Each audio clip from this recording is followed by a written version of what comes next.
Hello and welcome to this edition of Takeaway Tuesday. Today we're going to be talking about subjective content and why it's important to explore during a forensic interview. Subjective feeling refers to a child's emotions, their thoughts, as well as their physical sensations experienced during maltreatment. What we do know is that when children are recounting the maltreatment, they rarely express emotion. In fact, they can come across as very stoic, very matter of fact. And we know that this is common, that in fact it's uncommon for a child to have some sort of an emotion when they're talking to us during the forensic interview. The challenge becomes that others who may not have your specialized knowledge or experience, they expect to see this emotion displayed when children are recounting their experiences. So they expect to see children that are crying or expressing fear or maybe breaking down in the interview. That truly is uncommon. The challenge becomes, though, is that with that expectation, and research shows that there may be some investigators, prosecutors, and judges that they view a child's credibility dependent on the emotion displayed. And so the less emotional response the child has in the recounting, the less credible some people may view that disclosure. It's also true that many jurors, who again don't have your knowledge and experience, they expect to see this display of emotion, and they then view children as less credible. Since an important part of the recounting is this emotional reaction, what that means for you and I as interviewers is that we have to ask children, how did they feel? What were they thinking? How did their body feel during the forensic interview? So think of it like this. If you've ever, as a child, did a paint by number kit, or maybe your children have done those recently, you know that there's numbered sections on the page, and each number corresponds to a different color. And so as that child fills in the colors, eventually you're going to be able to look at that picture and say, oh, that's and whatever is being displayed. But let's say, just for an example, that you don't like yellow or orange or blue or whatever, and you say, I'm not going to use those colors in my picture. And so when you get through with the picture, it's really difficult for someone to look at that and identify what you're trying to portray. It's the same way in a forensic interview.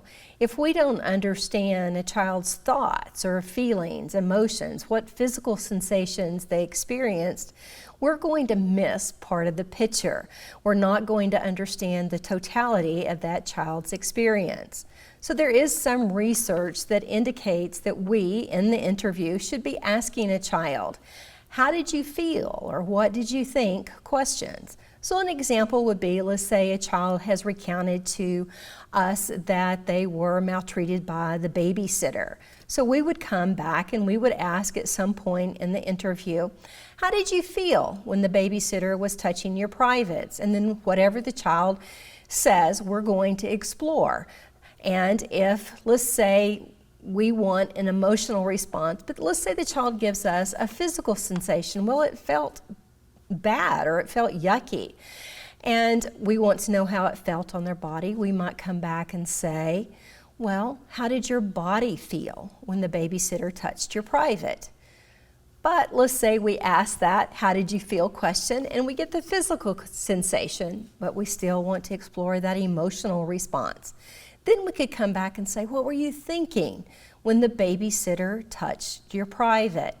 And then these questions would allow us to elicit both the feelings and the thoughts, and then the physical sensations experienced.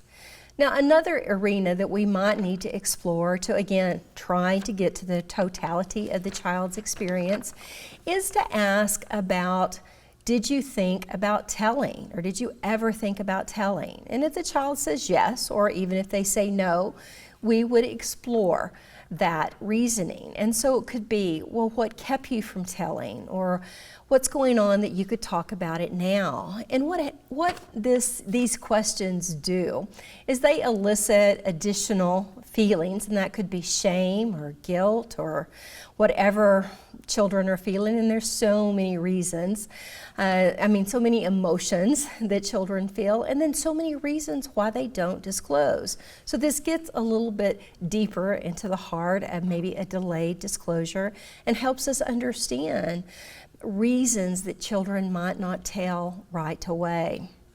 Research indicates that professionals, and again, that can be investigators, it can be judges, it can be prosecutors, as well as jurors, expect to see emotion. And since children don't give that readily, you and I, as interviewers, we need to come back and make sure that in all instances where there is disclosures, whether immediate or delayed, we need to be asking, how did you feel? What did you think? Or how did that feel on your body? So that we and everyone else can understand what happens to children. If you'd like more information, please check out calio.org. Also look at the NCAC Virtual Training Center for different webinars and seminars that have been recorded with experts in the field. And as always, if you have any questions or comments, please email me at the link below. Thanks and have a great day.